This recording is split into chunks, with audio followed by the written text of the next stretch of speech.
Moussa Gabi est allé présenter aux populations à la base le ministère des droits de l'homme et des libertés publiques, mais aussi pour sensibiliser sur le respect des lois et de la Constitution.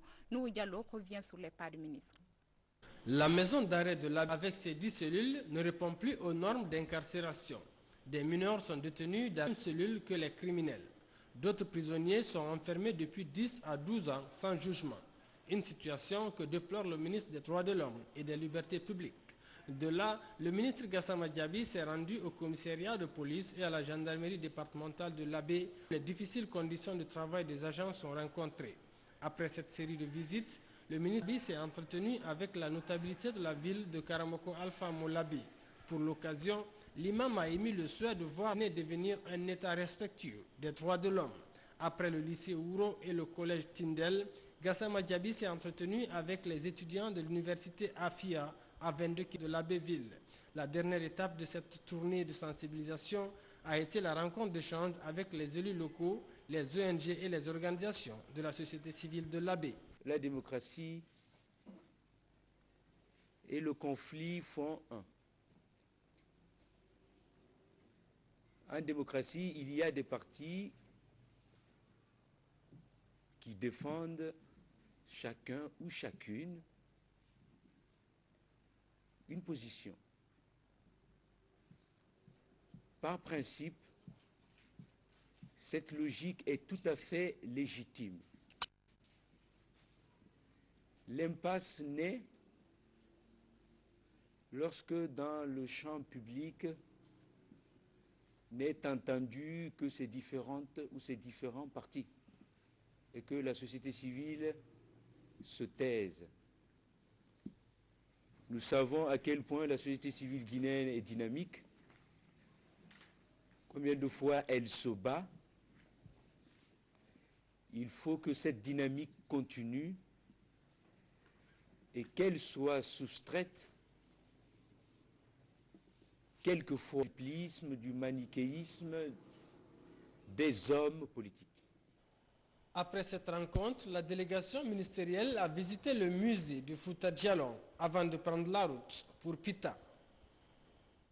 De l'Abbé retour à Kindia, où les institutions d'enseignement supérieur et les centres de recherche ont été visités, ministre de l'enseignement supérieur. Selon le constat de Baïlo Teluel Diallo, ces institutions affichent une nette amélioration. Les précisions avec Francis Collier. La visite du ministre de l'Enseignement supérieur et de la recherche scientifique a pour but de connaître les réalités dans les institutions d'enseignement supérieur de Guinée.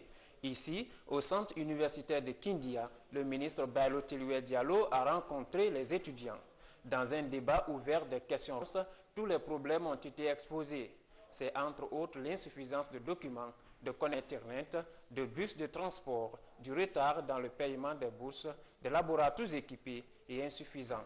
Face à ces questions, le ministre a dit que des projets sont en cours. La solution stratégique, c'est de basculer dans le numérique. Capitaliser, utiliser, exploiter et valoriser toutes les ressources documentaires du numérique. Donc ça signifie l'accès à l'Internet, l'accès à des bibliothèques virtuelles, l'accès à des sites concernant telle ou telle problématique. Du centre universitaire, nous voici à l'Institut Pasteur de Guinée. Créé en 1922 par le colon français, cet institut demeure encore un centre où d'excellents scientifiques sont réalisés.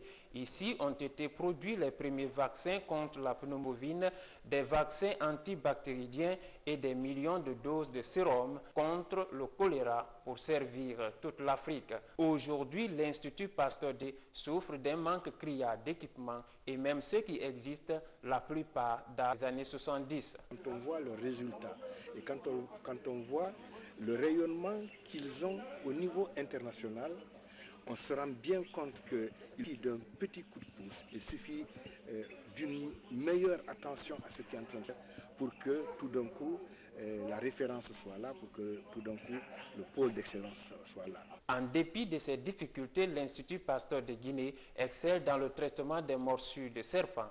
En 2012, 415 cas, dont certains dans un état grave, ont été traités. Les chercheurs de cet institut ont réussi à collecter plus de 6000 spécimens de serpents conservés dans des bouteilles. Certains sont vivants, comme ce mamba et cette vipère. prête à attaquer tout visiteur indésirable. Il est encore temps d'agir pour que cet institut continue à conserver plusieurs de ses espèces, comme ce crocodile qui vit ici depuis 1968.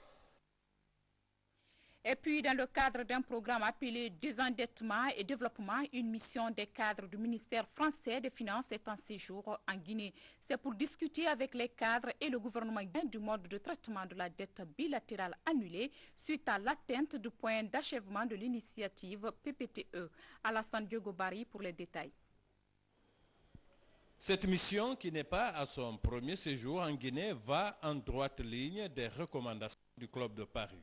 La démarche consiste à concrétiser les projets devant être financés par le programme bilatéral Désendettement-Développement conclu avec la France suite à l'annulation de la dette côté français. Les collègues qui sont ici pratiquement représentent l'ensemble des secteurs d'infrastructures, secteurs sociaux, secteurs du développement rural. À l'occasion donc de ce premier contact avec les missionnaires français, l'ensemble des départements et des secteurs intéressés par ce nouveau programme étaient présents côté guinéen. Au terme d'une séance de travail passée à huis clos, le chef de la mission a donné quelques explications. Nous essayons de mettre ensemble en place des programmes de développement qui sont issus des ressources libérées par les annulations de dettes qui ont été décidées au Club de Paris, où Monsieur le ministre d'État représentait la Guinée. Il y a eu des annulations de dettes importantes et maintenant il y a des ressources budgétaires qui sont disponibles pour des programmes de développement et nous sommes ensemble pour discuter de ces programmes de développement et ce sera au cours de cette semaine qu'on fixera les principales orientations. Ensuite, rencontre avec le ministre délégué au budget et son staff. Là, les discussions d'ordre purement technique ont tourné notamment autour des mécanismes de mise en œuvre du programme, tels que l'ouverture d'un compte spécial CD2 à la Banque centrale et son mode d'opérationnalisation. C'était pour voir comment on peut mettre toute cette action dans le budget et les modalités d'exécution. Comme vous le savez, la dette qui porte sur les CD2, en principe, si elle n'était pas annulée, on remboursait jusqu'en 2053. Alors il s'agissait pour nous de voir comment réduire cette échéance et ensuite comment programmer pour les premières années, que ce soit 3, 4 ou 5 ans, les projets prioritaires et les objectifs que le gouvernement a dans le cadre de la réduction de la pauvreté. En plus des différents départements ministériels concernés, les missionnaires français vont avoir des séances de travail avec la délégation de l'Union européenne, la société civile, ainsi que les représentants du FMI et de la Banque mondiale et la primature. À Cancan, la sculpture connaît des innovations. En plus du bois, les objets d'art se font désormais en bronze. Et les artistes, à travers leurs produits, forcent l'admiration de tout visiteur. Nos reporters se sont rendus dans un atelier de sculpture dans la commune urbaine de Kankan-Nabaya. Suivez leur découverte. Au quartier Kourialine, dans la commune urbaine de Cancan, voici l'atelier et la boutique de vente des artisans de Faso. Ahmed Diané en est le premier responsable. Ce temps d'une grande ingéniosité, après avoir séjourné dans plusieurs pays de la sous-région, rentre au Bercail pour apporter sa touche au patrimoine culturel guinéen. C'est le nid de l'art ici, si vous voulez. Cancan, c'est le nid de l'art. La sculpture, la plupart de tous ces sculpteurs, vous verrez un peu partout, à 80%, quand vous allez demander, ils diront qu'ils viennent de Cancan. Donc, on sait un changement. Même, tout dernièrement, on a eu des apprentis, des élèves qui sont venus, bon, des Américains, qui, après les études, qui ont fait la théorie, qui sont venus faire au moins 2 mois de pratique avec nous, apprendre, au moins avec nous ici. Bon, donc tout ça déjà, tu sens, il y a beaucoup de changements au moins, les achats, les visites, tout ça, au moins ça encourage. Dans la galerie des artisans de Faso, le visiteur peut des objets finement ciselés de l'art sur le bois ou sur le bronze. La salle d'exposition des arts de l'Antiquité. L'autre là, masque Kouranko. L'autre là, c'est masque d'art. dans Guerger. L'autre là encore, c'est Astati Baoulé. Tout ce que vous voyez en bois, c'est en bronze. Et c'est fait à Cancan ici. L'artiste créateur s'autorise toutes les inspirations, toutes les innovations. Cependant, Ahmed Diané et son équipe restent des gardiens des valeurs culturelles de la Guinée et du continent tout entier. Les créations aussi, tout part de nous et de la clientèle, parce que des fois, le truc venant d'ailleurs, c'est pour satisfaire ceux qui n'ont pas les possibilités de vivre dans ces pays. Réellement, la plupart des clients qui viennent demandent « Allah, je veux quelque chose de chez vous ». Et quelle est la pièce qui est la plus prisée? C'est le Nimba. C'est la fécondité, parce que bon, déjà elle est sur notre monnaie.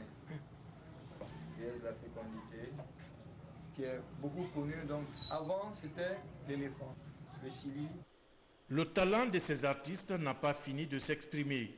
La création artisanale à Cancan et la participation aux foires africaines et internationales donneraient une autre envergure à leur présence artistique.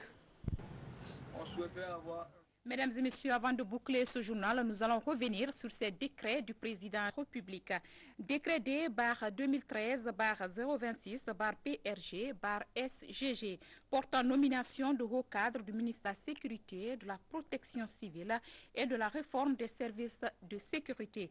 Le président de la République décrète, article 1er, les cadres dont les prénoms et noms suivent sont nommés dans les fonctions ci-après au ministère de la Sécurité, de la Protection civile, des services de sécurité. Secrétaire général, M. Zézé Sébastien Dogui, contrôleur général de police, précédemment président du comité technique de la réforme de la police et de la protection civile. Chef de cabinet, Mme Aminata Kobele Keïta, commissionnaire divisionnaire de police, précédemment directrice centrale du contrôle des étrangers et de la lutte contre la migration clandestine. Conseiller spécial, M. Fodé Chapeau-Touré, contrôleur général de police. Conseiller juridique, M. Arisco Berete, juriste confirmé. Conseiller technique, M. Alpha Oumar Baldé, contrôleur général de police confirmé. Conseiller chargé de mission, Mme Adama Diallo, précédemment directrice centrale de la police de l'air et des frontières. Directeur général de la police nationale, M. Mohamed Garé, contrôleur général de police, confirmé. Directeur général adjoint de la police nationale, colonel Sekoumara, confirmé.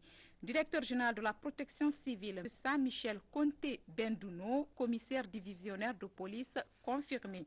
Directeur général adjoint de l'action civile, M. Moussa Kamara, commissaire divisionnaire de police, confirmé. Directeur de l'École nationale de police et de protection civile, M. Sako Moussa Kamara, contrôleur de la police, précédemment chef de cabinet au ministère délégué à la sécurité, chargé de la réforme des services de sécurité. Directeur de l'Office de protection du genre, de l'enfance et des mœurs, M. Fantaoulé Bakari Kamara, contrôleur général de police, confirmé. Directeur du Fonds social de sécurité et de protection civile, M. Amara Donzo, contrôleur général de police, confirmé. Directeur adjoint du Fonds social de sécurité et de protection civile, M. Ibrahim Souri Kondé, commissaire divisionnaire de police, confirmé. Article 2, le présent décret qui prend effet à compter de sa date de signature sera enregistré et publié au journal officiel de la République. Conakry, 6 février 2013, professeur Alpha Condé.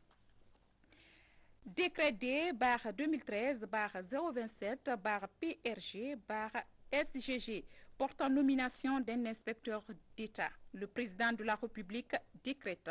Article 1er, M. Diallo Aléou Donato, précédemment à l'inspection d'État, est nommé inspecteur d'État. Article 2, le présent décret qui a toute disposition antérieure contraire et prend effet à compter de sa date de signature sera enregistré et publié au journal officiel de la République. Conakry, 6 février 2013, professeur Alpha Condé.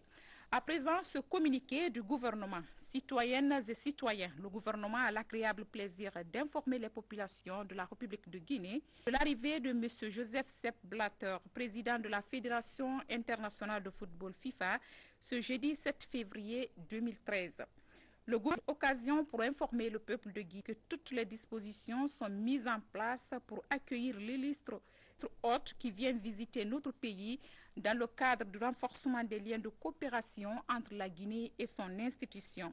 Toutefois, le gouvernement a instruit à M. le ministre de la Jeunesse, de l'Emploi jeune et des Sports de surseoir à toute mobilisation et manifestation de envisagée dans le cadre de l'accueil de cette grande personnalité du sport mondial qui suit au cours de ce jour par les plus hautes autorités du pays. Il convie tous les citoyens et citoyennes à exercer librement leurs activités quotidiennes et à observer la discipline nécessaire au maintien de l'ordre et de la quiétude sociale. Le gouvernement sait compter sur l'esprit citoyen de chacun et de tous. Signé Alassane Condé, le ministre de l'Administration du Territoire et de la Décentralisation. Vous l'avez compris, mesdames et messieurs, ainsi prend fin donc ce journal. Merci à vous.